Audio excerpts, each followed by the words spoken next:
Hello everyone, welcome to अड्डा 24/7 school. मैं राजेंद्र सांखला। इस सेशन में हम तुलसीदास जी द्वारा रचित कवितावली और लक्ष्मण मूर्छा राम का विलाप से संबंधित अभ्यास प्रश्नों के साथ में इन्हें भी जाने इस प्रकार से तुम्हारे एक छंद का टॉपिक दिया हुआ है, जिसमें कुछ छंद हैं जैसे चौपाई, दोहा, सोठा, कवित और सवैया।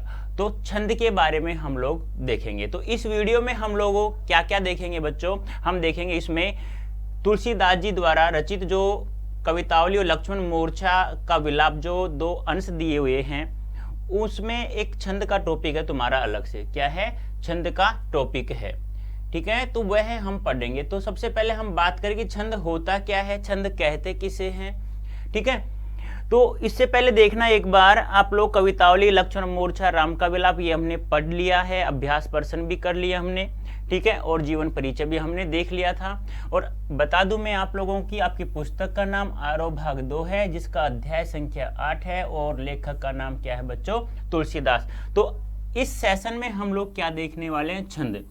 यदि मैं छंद के बारे में बात करूं, छंद कहते किसे हैं, यानी कि ऐसी कोई रचना जिसमें छंदों का प्रयोग किया जाता है, तो छंद किसे कहते हैं? जिसमें आरोह और अवरोह हो, यति और गति हो, यानी कि किसी पद को पढ़ते समय जहां यति और गति यानी ठहराव और रुकाव, ठहराव या रुकाव या गति, ये चीजें दोनों चीजें पाई जाती हैं, ठहराव भी हो और उसमें गति भी हो, उसे क्या कहा जाता है? छंद कहा जाता है।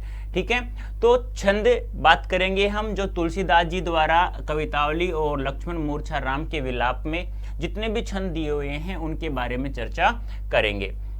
अब इस प्रकार से दिया हुआ है आपकी पाठ्य पुस्तक में, जैसे अभ्यास प्रश्नों के बाद में ऐसे दिया हुआ, यह भी जाने। मतलब कहने का मेरा तात्पर्य क्या है, जिस भी अध्याय के बाद में ऐसा लिखा हुआ यह भी जाने, तो यह पढ़ना आपके लिए बहुत बहुत महत्वपूर्ण है। आप लोगों को पढ़ना ही होगा, क्योंकि एग्जाम में यहाँ से प्रश्न आने की बहुत ही अत्यधिक संभावना हो सकती है। क्यों? क्योंकि यह बहुत ही महत्वपूर्ण चीज है। अब छंद की बात करें, छंद किसे कहते हैं? कि ऐसी रचना जिसमें यति, गति, चरण, पद, मात्रा, गण इत्यादि के नियमों का पालन किया जाता है, उसे छंद कहा जाता है। देखो क्या कहा मैंने, जिस रचना में यति, गति, चरण, पद, मात्रा, गण इत्यादि नियमों का पालन किया जाए, उसे क्या कहा जाता है? उसे छंद कहा जाता है। क्या कहा जाता है? अभी छंद कहा जाता है। अब यति क्या होता है? यति का अर्थ होता है ठहराव या रुकना, बताया था ना मैंने, ठहराव। और गति, गति का अर्थ होता है चलना।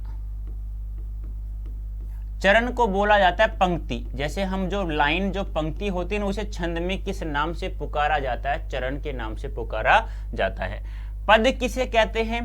पद कहते हैं किसी भी शब्द का प्रयोग जब किसी वाक्य में कर दिया जाता है। किसी भी शब्द का प्रयोग जब किसी वाक्य में कर दिया जाता है तो उसे पद कहा जाता है। मात्रा किसे कहते हैं? किसी भी वर्ण का उच्चारण करने में जो समय लगता है, उस समय को क्या कहा जाता है? मात्रा कहा जाता है।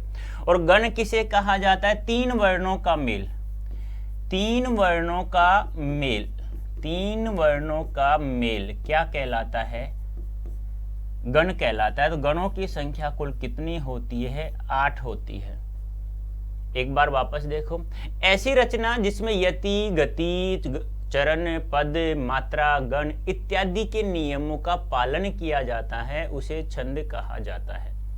ठीक है, क्या कहा मैंने? एक बार वापस सुनिए। जिसमें ठहराव हो, चलना हो, पंक्ति हो, शब्द का प्रयोग वाक्य में किया जा रहा हो, किसी वर्ण का उच्चारण करने में समय किया लग रहा हो, तीन वर्णों का समूह हो, उसे क्या कहा जाता है? उस नियमों का जहां पालन किया जाता है उसे कहा जाता है छंद। ठीक है, तो याद रखना, पूछा भी जा सकता है यति किसे कहते हैं? ठहराव, या हम दूसरी भाषा में कहें तो कह सकते हैं रुकना, जहां रुका जाता है। गति चलना, चरण पंक्ति या लाइन, पद जब किसी शब्द का, कोई भी शब्द हो XYZ, किसी भी शब्द का प्रयोग किसी वाक्य में कर दें तो वह क्या कहलाएगा? पद कहलाएगा। क्या कहलाएगा? पद। मात्रा किसे कहते हैं? किसी भी वर्ण या वर्ण समूह का उच्चारण करने में लगने वाला समय क्या कहलाता है? भी मात्रा कहलाती है। क्या कहलाती है? मात्रा। यानी किसी भी वर्ण का, किसी वर्ण हो या वर्ण समूह हो, उसका उच्चारण करने में जो समय लगा जाता है उस समय को क्या कहा जाता है? मात्रा। गण किसे कहते हैं? 3 वर्णों का मेल क्या कहलाता है? गण कहलाता है। गणों की संख्या छंद में कितनी होती है? 8। आगे बात करेंगे कैसे होते हैं गण, कितने, कौन कौन से होते हैं। ठीक है, तो छंद की परिभाषा समझ में आ गई। यानी ऐसी रचना जिनमें इन सभी के नियमों का पालन किया जाए उसे क्या कहा जाता है? छंद। जैसे नोट डाल के मैंने लिख भी दिया है कि गणों की संख्या कुल कितनी होती है? 8। और ये सूत्र आपने पढ़ा भी होगा, यह माता राज भानस लगा। क्या? यह माता राज भानस लगा, पढ़ा है। तो यहीं से गण बनता है। कैसे बनता है ये देखो। पहली बात तो ये देखो, ये से बनता है यज्ञण, मैं से बनता है मग्गण, तय से बनता है तग्गण, और रै से बनता है रग्गण, और जय से बनता है जग्गण, और भय से बनता है भग्गण,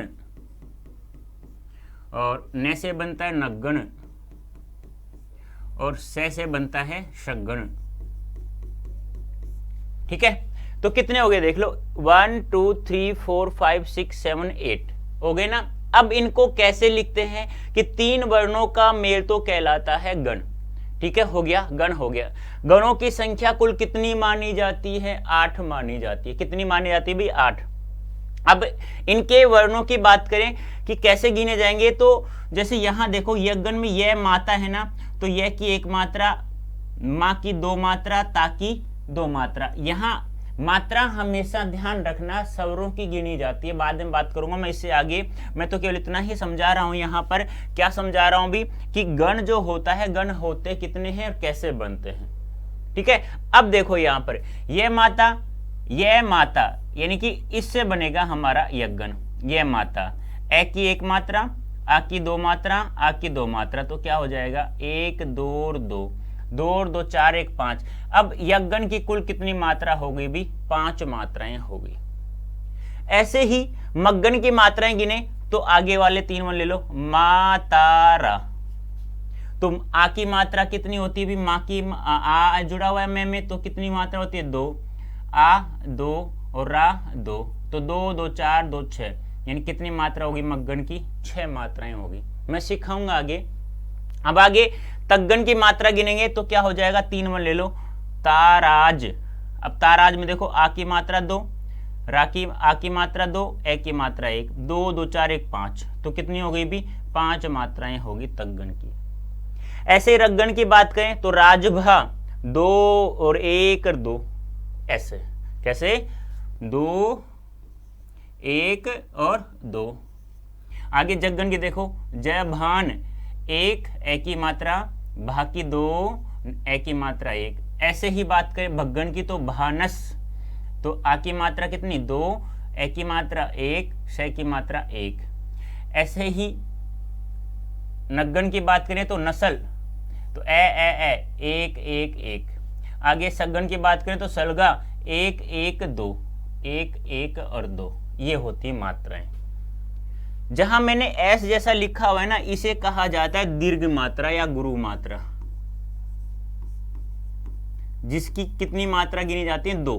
दीर्घ वर्णों की कितनी मात्राएं होती हैं? 2 मात्रा। ये तो 2 मात्राएं हैं। और ऐसे होता है ना एक डंडे के रूप में, ये लघु मात्रा होती है, इसे 1 के रूप में गिना जाता है हमेशा।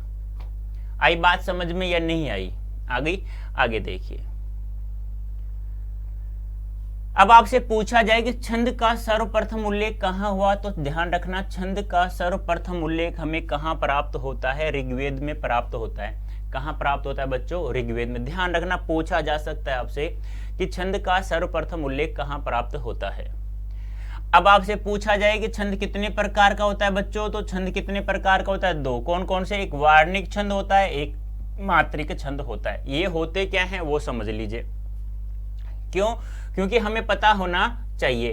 कैसे हमें पता कैसे होना चाहिए? आपसे पूछा जा सकता है कि वार्णिक छंद और मात्रिक छंद, यानी जिसमें वर्णों को गिना जाता है उसे वार्णिक छंद कहा जाता है, और जिसमें मात्राओं को गिना जाता है उसे मात्रिक छंद कहा जाता है।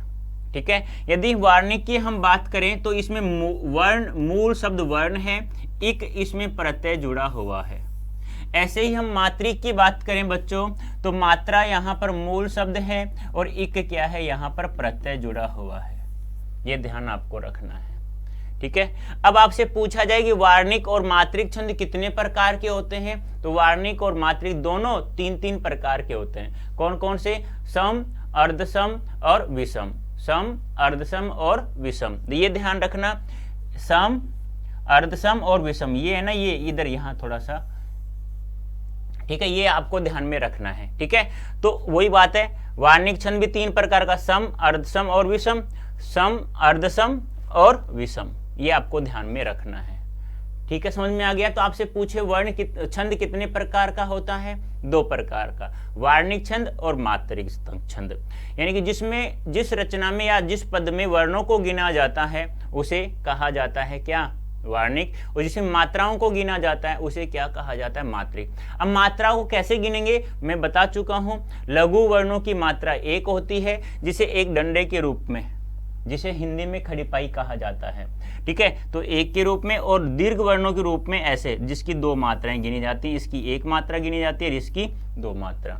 अभी बता दूंगा कैसे कैसे। देखो मात्रा, पहले मात्रा की बात करें। मैंने कहा था किसी भी स्वर में उच्चारण में लगने वाला समय, यानी किसी भी स्वर के उच्चारण में लगने वाला समय, क्योंकि मात्रा हम ये भी कह सकते हैं वर्ण, लेकिन वर्ण स्वर भी होता है और व्यंजन भी होता है। लेकिन हमेशा ध्यान रखना, मात्रा हमेशा स्वर की लगती है, ना कि व्यंजन की, ये आपको ध्यान में रखना है।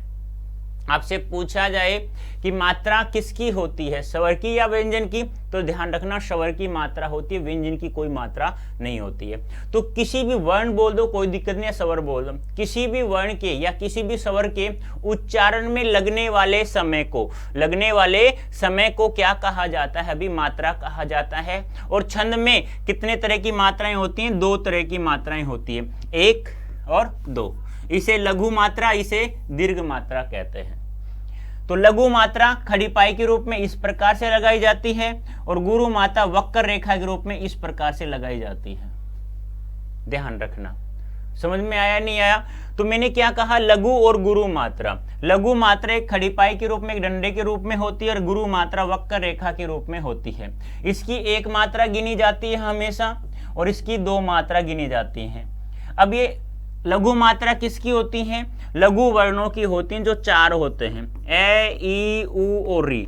जहां पर इनकी मात्राएं हो, जहां पर ये मात्राएं हो तो हमेशा एक एक एक एक। और जहां पर इनके अलावा, क्योंकि तुम्हें पता होना चाहिए कि स्वरों की संख्या कुल कितनी होती है, अभी 11 होती है।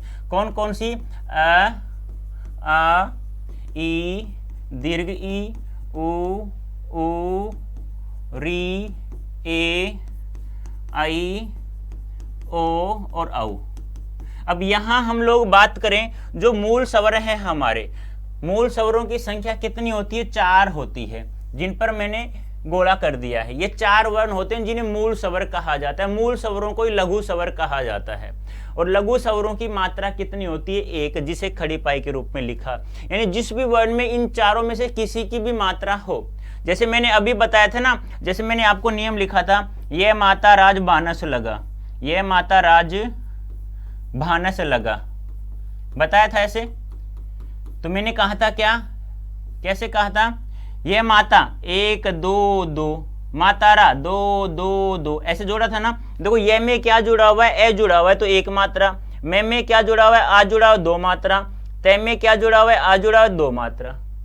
ठीक है। जैसे कि हम बात करें, आपसे पूछ लिया जाए कि बताइए कमल में कुल कितनी मात्राएं हैं, तो देखो हम इसका टुकड़ा करते हैं। तो कैसे करते हैं? कै में ए जोड़ देंगे तब कै बनेगा, और में ए जोड़ देंगे तब क्या बनेगा? मैं बनेगा, और ले में ए जोड़ देंगे तब क्या बनेगा भाई? ले बनेगा।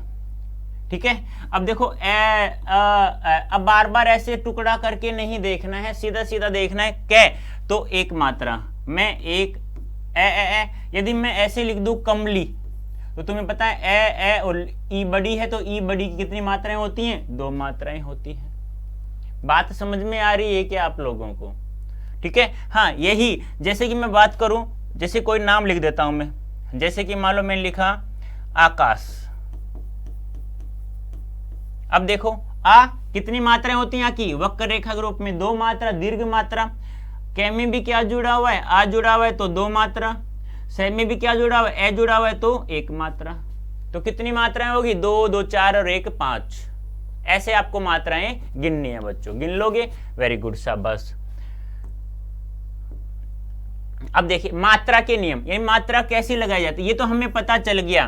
क्या, कैसे पता चला, इस प्रकार से पता चल गया कि लघु स्वरों की मात्रा 1 होती है और दीर्घ स्वरों की मात्रा गुरु होती है, 2 होती है। ठीक है, लेकिन मात्रा के और भी नियम है, जहां कहां हमें लघु करना होगा और कहां हमें दीर्घ करना होगा। तो देखिए मात्रा सदैव स्वर वर्णों में की प्रयुक्त होती है, मैं बता चुका हूं, हमेशा स्वर वर्णों की प्रयुक्त होती है। और तुम्हें पता है स्वरों की संख्या कुल कितनी होती है, 11। कौन कौन से अभी बताया था मैंने, याद है क्या, याद है या नहीं है, बताइए मुझे। अरे ये ANR भी आते हैं, नहीं आते भाई, ऐसा मत कह देना कि सर नहीं आते हमें, कोई बात नहीं, नहीं आते हैं तो फिर मैं खड़ा हूं ना। अड्डा 24/7 आपको सब उपलब्ध कराएगा, चिंता मत को, जीरो से हीरो बनाने का काम हमारा काम है। यानी अड्डा 24/7 जो है ना चैनल, आपके लिए एक चैनल नहीं, एक बहुत बड़ा मंच है। ठीक है, आप लोगों को जीरो से हीरो बनाने का कार्य करता है। और अड्डा कैसा है, कामयाबी का। तो कोई बात नहीं, नहीं है तो अब सीख लो, क्या दिक्कत है। और मैं बता चुका हूं यहां पर भी आप लोगों को क्या, कि मूल स्वर 4 होते हैं जिन पर गोला किया है। इन्हें हम मूल स्वर भी कह सकते हैं, इन्हें हम लघु स्वर भी कह सकते हैं, इन्हें हम एक मात्रिक स्वर भी कह सकते हैं, क्योंकि एक मात्रा होती है एक मात्रिक स्वर। इन्हें हम छोटा स्वर भी कह सकते हैं। ठीक है, ऐसे ही जो बच गए अन्य, उनको कहा जाता है दीर्घ स्वर। क्या कहा जाता है, दीर्घ स्वर। तो इनके अलावा जो दीर्घ बच गए उनको क्या क्या कहा जाता है, उनको दीर्घ, उल्टा कर दो, लघु का दीर्घ हो गया, या गुरु भी कह सकते हैं, ध्यान रखना। ठीक है, अब मूल हो गया एक मात्रिक, तो इनकी मात्रा कितनी है, 2 मात्रिक, तो इसे क्या कहा जाता है, द्विमात्रिक कहा जाता है। क्या कहा जाता है, द्विमात्रिक। इसे छोटा स्वर कहा जाता है, इसे बड़ा स्वर कहा जाता है। ठीक है, तो ध्यान रखना, एक मात्रिक की एक मात्रा होती है, एक डंडे के रूप में प्रयोग किया जाता है, और दीर्घ वर्णों की 2 मात्रा के रूप में, जिसे वक्र रेखा के रूप में प्रयोग किया जाता है। ये हमें पता होना चाहिए। देखो यहाँ लिखा हुआ है, हर्ष वर्णों की मात्रा सदैव लघु होती है तथा दीर्घ स्वरों की मात्रा हमेशा गुरु मानी जाती है। एक बात और ध्यान रखना, आप लोगों से जब विलोम शब्द पूछा जाता है ना, तो आप लोग घबरा जाते हो। कैसे घबरा जाते हो, कि हर्ष का विलोम शब्द क्या होगा, लघु का विलोम शब्द क्या होगा। तो लघु का विलोम शब्द पूछे तो आप दीर्घ बता देते हो। आपसे ऐसे पूछा जाता है ना कि लघु का विलोम शब्द बताइए, तो आप लोग कहते हो दीर्घ होता है। सरासर गलती है, गलती नहीं है बेटा, ये गलता है बहुत बड़ा, ध्यान रखना। अरे लघु का विलोम शब्द तो गुरु होता है, दीर्घ का विलोम शब्द फिर क्या होगा गुरुजी, दीर्घ का विलोम शब्द हर्ष होगा। ये आपको ध्यान में रखना है, उल्टा मत कर देना, कहीं उल्टा कर दो आप लोग। ठीक है, हाँ गलती मत कर देना बिल्कुल भी। कैसे, कि हमें पता होना चाहिए कि दीर्घ का विलोम शब्द तो हर्ष होता है, और लघु का विलोम शब्द क्या होता है, गुरु होता है। और हमेशा ध्यान रखना, हर्ष वर्णों की मात्रा सदैव गुरु लघु होती है, जिसे एक खड़ी पाई के रूप में प्रयोग करते हैं। और दीर्घ स्वरों की मात्रा हमेशा गुरु मानी जाती है, जिसे वक्र रेखा के रूप में लिखा जाता है। अब तो समझ में आ गया होगा शायद। ध्यान रखना, स्वरों की कुल संख्या 11 होती है। कितनी होती है, 11, जिसमें से 4 तो मूल स्वर होते हैं और 7 होते हैं हमारे दीर्घ स्वर। ठीक है, ये हमें पता होना चाहिए। यदि यहाँ पे भी गड़बड़ हो जाएगी ना, तो फिर दिक्कत ही दिक्कत आ जाएगी, ध्यान ये हमें रखना है। ठीक है, हाँ बिल्कुल भी हमें कंफ्यूज नहीं होना। एक बात और ध्यान रखना, लघु का विलोम शब्द गुरु होता है, फिर भी गलती से भूल जाओ, देखो ऊ अंत में आ रहा है ना, यहाँ अंत में भी ऊ आ रहा है, बस ये ध्यान रख लेना। आगे देखिए, यदि हर्ष स्वरों के तुरंत बाद कोई संयुक्ताक्षर आया आधा अक्षर या हलंत वर्ण विसर्ग हो तो गुरु मात्रा मानी जाती है। ये ध्यान रखना। कहने का तात्पर्य क्या है, और नियम देखो, जब हर्ष स्वर होते हैं ना, हर्ष स्वर कौन से होते हैं, 4, ए ई उ और ई, उसके बाद कोई भी क्या तो संयुक्ताक्षर आ जाए, संयुक्ताक्षर कौन कौन से होते हैं? 4 होते हैं। कौन कौन से होते हैं? छ, त्र, घ और स्र। याद है क्या आप लोगों को? ये तो थोड़ा ध्यान रखना ही होगा। छ, त्र, ग और घ और स्र, स्र, श्री वाला स्र। ठीक है, छ, त्र, घ और स्र, ये संयुक्ताक्षर। या कोई आधा अक्षर आ जाए, आधा मतलब स्वर रहित, बिना स्वरों के, जैसे कि मैं क के नीचे हलंत लगा दूं, आधा हो गया। ख के नीचे हलंत लगा दूं, आधा हो गया। शब्द में प्रयोग क का ऐसे कर लेते हैं। यदि मूल स्वरों से पहले आधा अक्षर आ जाए, संयुक्ताक्षर आ जाए, या हलंत लगा हुआ आ जाए, हलंत जानते हो ना, ऐसे लगाते हैं ना, क के नीचे ये हल चिन्ह हो गया हलंत, इस प्रकार से। या विसर्ग आ जाए, विसर्ग आप जानते हो 2 बिंदु के रूप में लिखा जाए, जैसे प्रातः। अब यहां देखो, सॉरी मैंने लिखा प्रातः,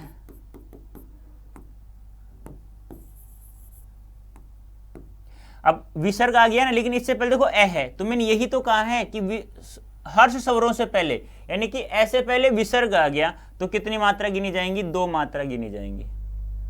देख लो, जैसे मित्र, अब ई है ना, ई के बाद देखो त्र आ गया। यही तो कहा जा रहा है कि मूल स्वरों से पहले या हर्ष स्वरों के तुरंत बाद, सॉरी हर्ष स्वरों के तुरंत बाद संयुक्ताक्षर, आधा अक्षर, हलंत या विसर्ग आ जाता है तो गुरु मात्रा लिखी जाती है, मानी जाती है। अब देखो ई आगे, ई के बाद त्र आ रहा है, तो मैंने यही तो कहा है लघु स्वरों के बाद में संयुक्ताक्षर आ जाए तो कितनी मात्रा गिनी जाती है? 2 मात्रा गिनी जाती है, हमेशा ध्यान रखना।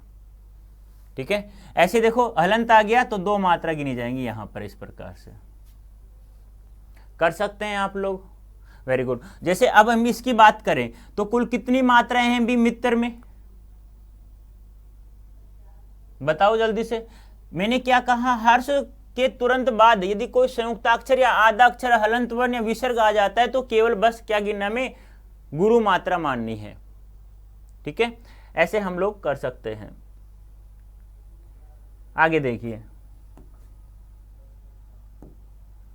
अनुस्वार युक्त वर्ण गुरु और चंद्र बिंदु युक्त वर्ण लघु मात्रा गिनी जाती है, जैसे हंस, हंस, यानी कि जहां पर अनुस्वार आ जाए, अनुस्वार यहां है, ठीक है, तो ये गुरु होगी। चंद्र बिंदु यहां है तो ये क्या हो गया? लघु हो गया।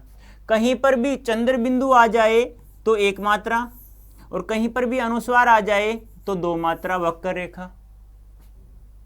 ठीक है, आगे देखिए, कभी कभी आवश्यकता अनुसार लघु मात्रा व दीर्घ मात्रा माना जा सकता है। कभी कभी जैसे ऐसा लगे कि दोहा है, अब दोहा में मुझे पता है पहले और तीसरे वर्ण में 13 मात्राएं होती हैं।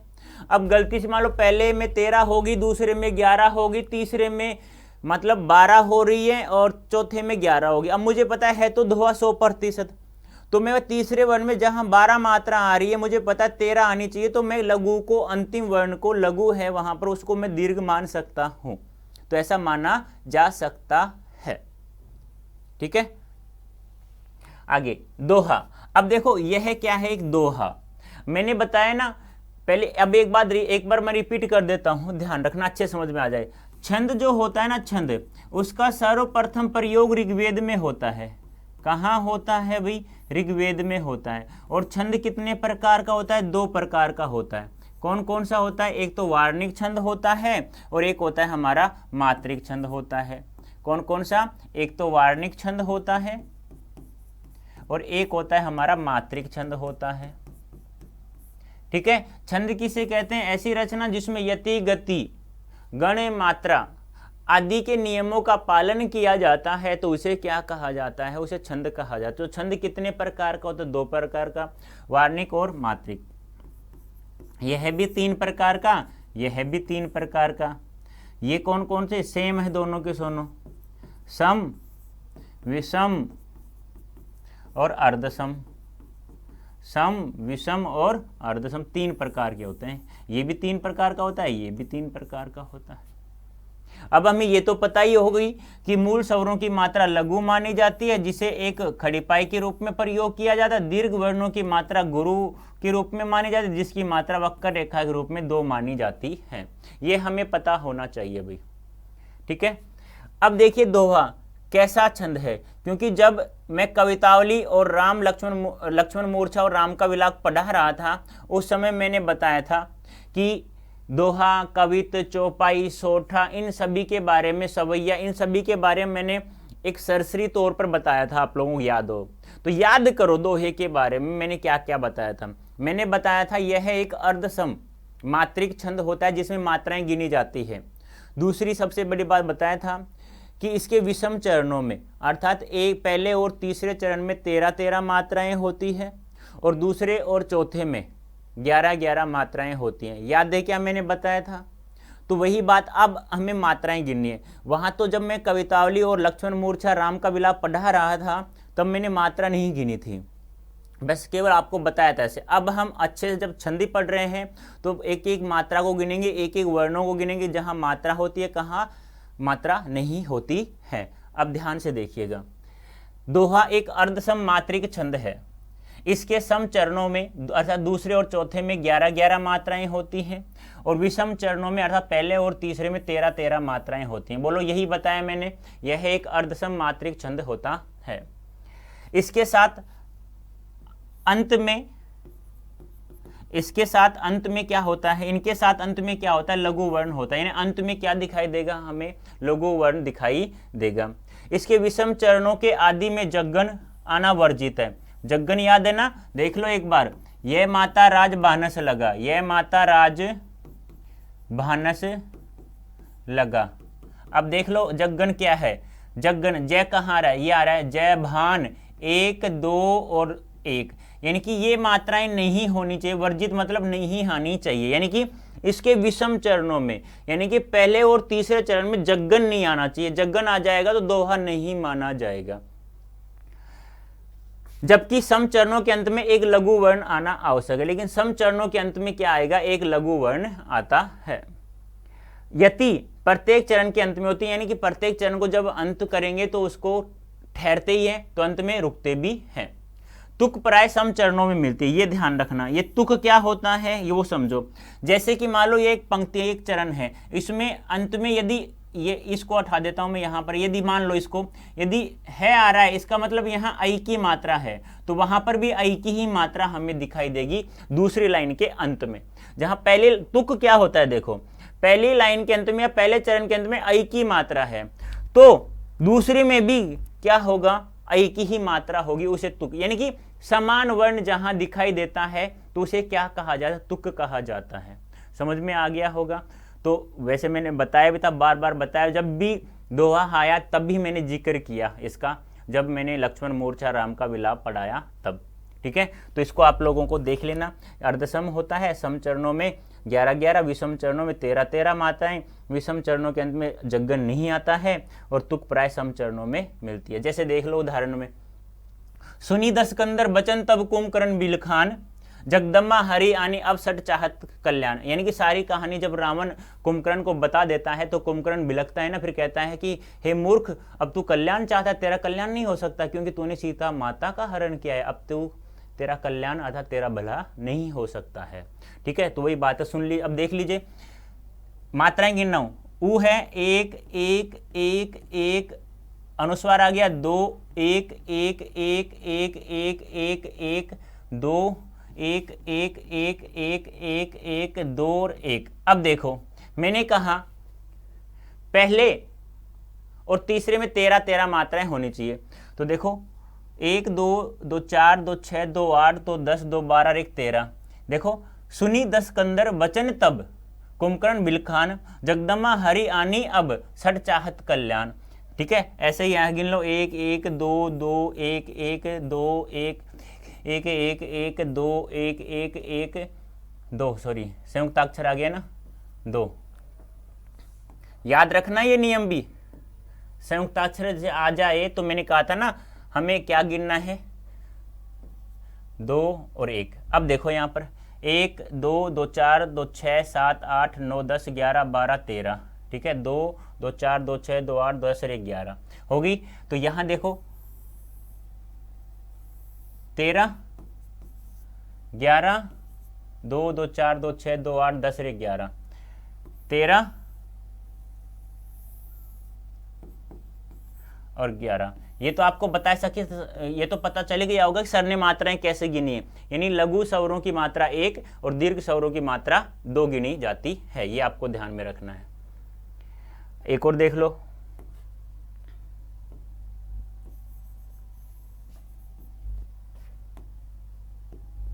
रहीमन धागा प्रेम का मत तोड़ो छिटकाए, टूटे से फिर ना जुड़े गांठ पड़ जाए। ये तो आपने सुना होगा, रहीमन धागा प्रेम का मत तोड़ो छिटकाए, टूटे से फिर ना जुड़े गांठ पड़ जाए। ठीक है, तो देख लो यहाँ पे 13 मात्राएं होती हैं पहले में, उसके बाद 11 मात्राएं, तो गिन लो 1 1 1 1, यानी 1 2 3 4 5 6 7 8 9 10 11 12 13, 1 2 2 4 2 3 6 7 8 9 10 11 हो गई। ऐसे यहाँ देख लो 2 2 4 2 3 6 7 8 9 10 11 12 13। अब ऐसे ही 1 2 3 3 3 और 2 5 6 7 8 9 10 और 11 हो गई। देख लो 13 और 11, तो पहले और तीसरे में 13 13 और क्या होने चाहिए 11 11 मात्राएं होनी। मैंने कहा सम चरणों में तुक। अब देख लो सम चरणों में तुक है क्या, देखो काय जाय समतुल्य तुक आ रही है ना, आय आय आय आ रहा है ना, इस प्रकार तुक होती है। ठीक है, हंसा बगुला एक से रहत सरोवर माही, बगुला ढूंढे माछरी अंसा मोती खाई। अब देख लो यहाँ पर भी 2 2 4 5 6 7 8 9 10 11 12 13, 1 2 3 4 5 6 7 8 9 10 11 हो गई। 1 2 3 4 5 6 7 8 9 10 11 12 13, 2 2 4 2 6 2 8 2 10 और 1 11। अभी मत कर देना चंद्र बिंदु, लेकिन यहाँ आ है, ध्यान रखना ए के ऊपर चंद्र बिंदु होता तो लघु स्वर माना जाता। आगे देखिए आपका छंद है जिसका नाम क्या है, चौपाई छंद। और मैंने बताया भी था आप लोगों को याद हो, चौपाई एक सममात्रिक छंद होता है। कैसा छंद होता है चौपाई, सममात्रिक छंद होता है चौपाई। कैसा होता है, सममात्रिक छंद। और सममात्रिक छंद में मैंने बात की थी, या आप लोगों को याद है क्या, कैसे याद किया, कैसे याद दिलाया था आप लोगों को, कुछ याद हो तो बताओ मुझे जल्दी से, कैसे याद है भाई, बता सकते हो आप लोग मुझे? हाँ भाई, अरे बता सकते हो क्या? मैंने याद दिलाया था कि प्रत्येक लाइन में यानी प्रत्येक चरण में 16 16 मात्राएं होती हैं, यह एक समचरण होता है, सममात्रिक छंद। तो चौपाई कैसा होता है, सममात्रिक छंद है। और अब ध्यान से देखना थोड़ा सा, यह 4 पंक्तियों का होता है जिसकी प्रत्येक पंक्ति या चरण में 16 16 मात्राएं होती हैं। यानी कि मैंने बताया था यह एक सममात्रिक छंद है और इसमें 4 पंक्तियां होती हैं जिसकी प्रत्येक पंक्ति में या चरण में 16 16 मात्राएं होती हैं। और ये ध्यान रखना, ये महत्वपूर्ण है, ये जोका तो आपकी पुस्तक में लिखा हुआ है। चालीसा चौपाई वाली रचना को चालीसा कहा जाता है, जैसे हनुमान चालीसा। हनुमान चालीसा हम पढ़ेंगे ना तो वहाँ सारी की सारी चौपाई आपको दिखाई देगी। और यह एक लोक प्रसिद्ध भी है, क्योंकि आपको पता है लोक प्रसिद्ध लोगों में प्रसिद्ध है, संसार में क्या है, यह बहुत अत्यधिक क्या है, प्रसिद्ध है। प्रत्येक चरण के अंत में जग्गन या तग्गन आना वर्जित है। अब याद तग्गन जग्गन मग्गन देख लो कैसे, यह माता राज भानस लगा, यह माता राज भानस लगा, बना लो। जग्गन जबान 1 2 1, फिर क्या है तग्गन ताराज 2 2 1। मतलब क्या है, ये मात्राएं नहीं होनी चाहिए, ये मात्राएं नहीं होनी चाहिए अंत में, अंत में ये मात्राएं नहीं होनी चाहिए, वर्जित है, ध्यान रखना गलती से भी। ठीक है, आगे देखिए, यति प्रत्येक चरण के अंत में होती है। यति होती है रुकना, रुकना सभी चरणों के अंत में होती है, ये तो सभी में आता है, ध्यान रखना। तुक सदैव पहले चरण के दूसरे चरण के साथ, तीसरे चरण की चौथे चरण के साथ होती है। यानी तुक हमेशा मिलेगी पहले चरण की तो दूसरे चरण के साथ और तीसरे चरण की चौथे चरण के साथ, यानी कोई दिक्कत नहीं है, पहले की दूसरे के साथ, तीसरे की चौथे के साथ हमें क्या मिलती है, तुक मिलता है हमेशा, ये ध्यान रखना है। ठीक है, समझ में आ गया? तो ध्यान रखना क्या है चौपाई छंद, यह एक सममात्रिक छंद है। प्रत्येक चरण में 16 16 मात्राएं होती है और चालीसा चौपाई वाली रचना को चालीसा कहा जाता है और यह लोक प्रसिद्ध भी है। अंत में जग्गन और तग्गन आना क्या है, वर्जित है। यति हमेशा प्रत्येक चरण के अंत में होती है और तुक पहले के दूसरे के साथ और तीसरे के चौथे के साथ पाई जाती है, ये हमें ध्यान में रखना है। जैसे देख लो उदाहरण, धीरज धर्म मित्र अरु नारी, आपद काल परखिए चारी 16 मात्राएं होती हैं, देख लो, गिन के देख लो। 2 3 4 5 6 7 8 9 10 11 12 13 14 15। अब देखो यहाँ पर, देखो यहाँ पर हमें याद है, मैंने बताया था आप लोगों को, जहां पर संयुक्ताक्षर आ जाए उससे पहले लघु वर्ण होता है, दीर्घ मात्रा गिनी जाती है। अब देखो यहाँ पर 16 होनी चाहिए, लेकिन देखो 2 3 4 5 6 7 8 9 10 11 12 13 14 15 16 होगी ना। तो मैंने यही तो समझाया था, आप लोगों को याद हो तो, कुछ थोड़ा बहुत याद है तो, अभी समझाया था मैंने। देखो संयुक्ताक्षर आ गया तरह, तरह से पहले क्या आ रहा है, लघु ई आ रहा है, तो मैंने कहा था ना एक दीर्घ मात्रा हो जाएगी, यहाँ पर गुरु मात्रा हो जाएगी। तो गिन लो 2 3 4 5 6 7 8 9 10 11 12 13 14 और 15 16 होगी 16, ऐसे गिन लो 2 3 4 5 6 7 8 9 10 11 12 13 14 15 16 होगी, 16 मात्राएं होती हैं। गिन लेना आप लोग, मैंने समझा दिया बहुत अच्छे से आप लोगों को। ऐसे देखो, जय हनुमान ज्ञान गुण सागर, जय कपीस लोक उजागर, राम दूत अतुलित बलजामा, अंजनी पुत्र पवन सुत नामा। पढ़ते हो ना यारे, पढ़ते हो ना, जय हनुमान ज्ञान गुण सागर, जय कपीस लोक उजागर, राम दूत अतुलित बलजामा, अंजनी पुत्र पवन सुत नामा। पढ़ते हो क्या? तो देख लो, गिन लो मात्राएं, 1 2 3 4 5 6 7 8 9 10 11 12 13 14 15 16। 1 2 3 4 5 6 7 8 9 10 11 12 13 14 15 16 होगी, ऐसे गिन लेना आप लोग इनकी भी। ऐसे ही देखो मात्राएं मैंने बता दी है, कुछ भी नहीं करना आप लोगों को। इन 4 स्वरों की मात्रा आप लोगों को क्या गिननी है भाई? कैसी मात्रा गिननी है? लघु गिननी है। और 7 जो स्वर बच गए उनकी दीर्घ मात्रा हमें गिननी है। कोई दिक्कत हो तो बताओ मुझे, ऐसे ही कर लेना आप लोग। 2 1 2 3 4 5 6 7 8 9 10 11 12 13 14 15 16। अब आप सर आप तो डायरेक्ट गिन रहे हो। अरे मुझे कोई दिक्कत नहीं, जहां ए आ रहा है वहां एक मात्रा, जहां मूल स्वर आ रहा है वहां एक मात्रा, और दीर्घ स्वर आ रहा है वहां 2 मात्रा। अब देखो अनुस्वार आ गया 2 3 4 5 6 7 8 9 10 11 12 13 14 15 16। देखो संयुक्ताक्षर आ गया, पहले ऊ आ रहा है छोटा, तो मात्रा गुरु मानी जाती है, यहां पर कोई दिक्कत नहीं है। सोठा देखो, मैंने कहा था ना, दोहे का उल्टा, दोहे का विपरीत जो होता है उसे सोरठा कहा जाता है। ये आपको ध्यान रखना है। यानी दोहे का विपरीत क्या होता है? सोरठा होता है। ये आप लोगों को बहुत अच्छे से ध्यान में रखना है, ठीक है। इसके सम चरणों अर्थात दूसरे और चौथे चरण में 13-13 मात्राएं होती हैं, तथा विषम चरणों अर्थात पहले और तीसरे में 11-11 मात्राएं होती हैं। तो दोहे का उल्टा कर दो, बस सोरठा बन जाता। कोई दिक्कत ही नहीं आनी चाहिए। दोहे का उल्टा कर दोगे तो सोरठा बन जाएगा। दोहा में क्या होता है, पहले और तीसरे चरण में 13-13 मात्राएं होती हैं, दूसरे और चौथे चरण में 11-11 मात्राएं होती हैं। इसका उल्टा कर दो, बस सेम बात है, और कुछ भी नहीं करना आप लोगों को। मात्राएं गिन लो। देखो अब यहां बताओ, अब क्या संयुक्ताक्षर आ गया, क्या करना है मुझे? 1 2 3 4 5 6 7 8 9 10 और 11। तो देखो पहले और तीसरे में 11-11 होनी चाहिए ना उल्टा। आगे देखो 1 2 3 4 5 6 7 8 9 10 11 12 13। देखो उसी का है, प्रभु प्रलाप सुनी कान बिकल बय बानर निकर। याद है क्या कि प्रभु श्री राम के विलाप को सुनकर वानरों का समूह भी क्या हो गया? व्याकुल हो गया। याद होना चाहिए आप लोगों को। आ गए हनुमान, जैसे ही तो करुण रस प्रसंग में वीर रस प्रसंग, यानी कि उत्साह भाव जागृत हो गया।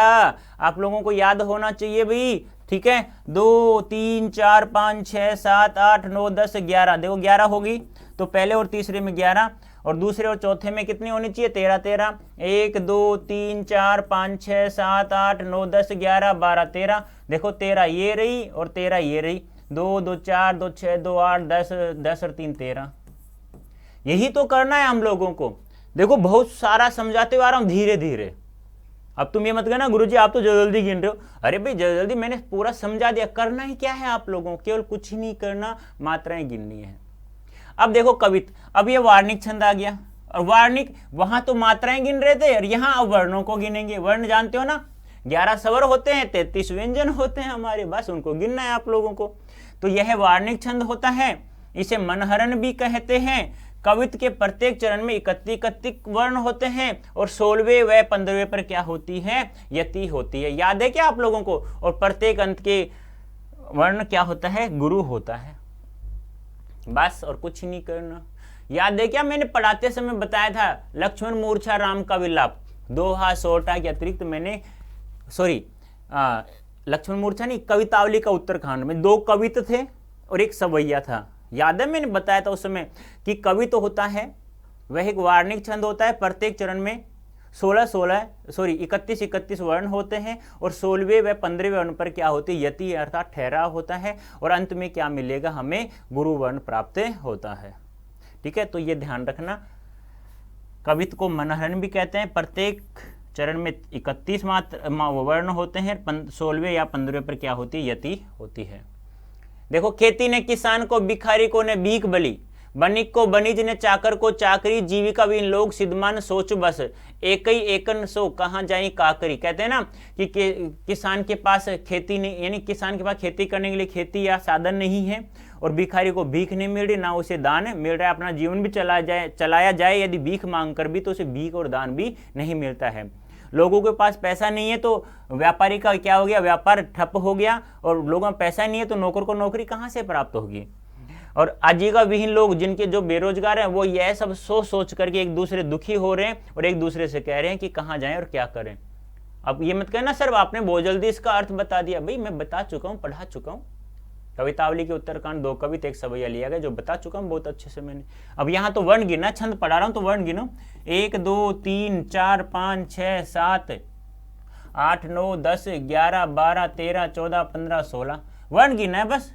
अब वर्ण देखो, बै ने कै 1 वर्ण, 2 वर्ण, 3 वर्ण, कै 4, बै 5, ने 6, जय 7 8 9 10 11 12 13 14 15।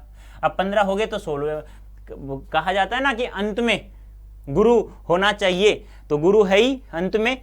लेकिन मैंने ये भी कहा था, याद हो तो, छंद के नियम में कि लघु को वर्ण, लघु को गुरु कभी कभी मान लेते हैं, गुरु को लघु भी मान लिया जाता है।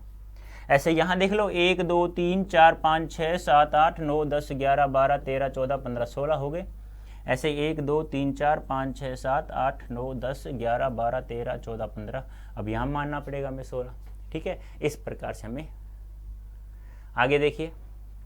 सवैया मैंने बताया था, सवैया में 22 से लेकर के 26 वर्ण तक होते हैं और इनका आधार गणों के आधार बटा होता है। और गण आपको बता दिया, 3 वर्णों का समूह गण कहलाता है और कुल गणों की संख्या 8 होती है। यह एक कैसा छंद है, वार्णिक छंद है। सवैया छंद के कई भेद होते हैं, जिसमें ये भेद गणों के संयोजन से के आधार पर बनते हैं, जिसमें सर्व प्रसिद्ध मतगेंद मालती सवैया होता है। इसे मालती या मतगेंद भी कहा जाता है। देखो, सवैया बहुत सारे प्रकार के होते हैं, जिसमें सर्व प्रसिद्ध क्या होता है, मतगेंद या मालती सवैया होता है। सवैया के प्रत्येक चरण 22 से लेकर 26 वर्ण होते हैं, ये ध्यान रखना है। यहाँ प्रस्तुत तुलसी का सवैया कई भेदों को मिलाकर बनता है। ये आपकी पाठ्य पुस्तक में दिया हुआ है, वैसा वैसा ध्यान रखना। देखो कैसे याद करना है, वार्णिक छंद है ये और प्रत्येक चरण में 22 से लेकर 26 वर्ण होते हैं। सवैया बहुत सारे प्रकारों का होता है, बहुत सारे भेद होते हैं जो गणों के आधार पर संयोजन से होता है, जिसमें सर्व प्रसिद्ध मतगेंद और मालती सवैया होता है। बस यही तो बताया मैंने, यही बताया ना, बस देख लो एक बार। वार्णिक छंद है, कई भेद होते हैं, गणों के संयोजन से भेद बढ़ते हैं, सर्व प्रसिद्ध मतगेंद और मालती होता है। सवैया प्रत्येक चरण में 22 से 26 वर्ण होते हैं। यहाँ प्रस्तुत तुलसी का सवैया कई भेदों को मिलाकर बनता है। आ गया समझ में? वर्ण गिन लो। दूत कहो अवधूत कहो, रजपुतु कहो जो लाहा कहो, काहू की बेटी सो बेटा न बिहावे, काहू की जाति बिगाड़ ने सोऊ, तुलसी सरनाम गुलामू है राम को, जाको रुचे सो कहे कछु होऊ, मांगी के खेबो मस्जिद को सोएबो, लेबो को एको न देवबो को दो। है याद है क्या सवैया कि तुलसीदास जी कहते हैं, कोई मुझे दूर्त कहे या सन्यासी कहे या राजपूत कहे या कोई जुलाहा कहे, जिसको जैसा अच्छा लगता है वो कह दो, मुझे किसी जाति से कोई लेना देना नहीं है, क्योंकि मुझे किसी की बेटी से अपने बेटे का ब्याह नहीं करना है, न ही मुझे किसी के सामाजिक संबंध रखना है, इसलिए मुझे किसी की जाति बिगाड़ने का कोई शौक नहीं है। अब कहता है कि तुलसीदास जी को सभी जानते हैं कि वह तो गुलाम है, वह तो दास है श्री राम जी का, जिसको जो जैसा रुचता है, जिसको जो अच्छा लगता है वही मुझे पुकार सकता है, क्योंकि मैं तो मांग कर के यानी भिक्षा मांग कर भी खा सकता हूँ, मस्जिद में भी सो सकता हूँ, क्योंकि मुझे न तो किसी से एक लेना है, न किसी को दो देना है। तो ये आपको मैंने बहुत अच्छे से पढ़ाया था, याद हो तो। अब यहाँ तो हम लोग वर्ण गिनेंगे बस, और कुछ नहीं करना है। देखो 1 2 3 4 5 6 7 8 9 10 11 12 13 14 15 16 17 18 19 20 21 22 23 हो गए। तो 22 से लेकर 26 तक होते हैं। 1 2 3 4 5 6 7 8 9 10 12 13 14 15 16 17 18 19 20 21 22 23 24। यहाँ 24 ये नहीं, आधा है, ये नहीं गिनेंगे, ध्यान रखना। 23 यहाँ 1 2 3 4 5 6 7 8 9 10 11 12 13 14 15 16 17 18 19 20 21 22 23 24 25 हो गए यहाँ पर। 1 2 3 4 5 6 7 8 9 10 11 12 13 14 15 16 17 18 19 20 21 22 23। अब तुम कहोगे सर ऐसे कैसे गिन रहे हो? अरे तुम्हें पता है स्वर 11 होते हैं और व्यंजन क्या होते हैं? 33 होते हैं। बस इनको गिना है जहां पर, अब जहां किसी वर्ण में स्वर नहीं जुड़ा हुआ है और सीधा सीधा ए, तो वर्ण तो है ये एक, और यदि क है तो ये भी एक ही वर्ण है। अब ऐसे मत करना कि सर जी क और ए 2 वर्ण हो गए, नहीं, यहां हमें वर्णों को गिनना है बस, और कुछ भी नहीं करना है। तो उम्मीद करता हूं आप लोग बहुत अच्छा समझ में आ रहा होगा। तो बहुत अच्छे से मैंने समझा भी दिया है, उम्मीद करता हूँ बहुत अच्छे समझ में आ गया होगा। जैसा मैंने बताया ना बस वैसा करना, फिर कहीं से भी किसी भी बुक से आप लोग छंद जहाँ कह देना ये छंद है तो गिन के देख लेना बस। तो उम्मीद करता हूँ बहुत अच्छा समझ में आ गया होगा। इस सेशन में बढ़ने के लिए सभी को बहुत बहुत धन्यवाद। Thank you so much.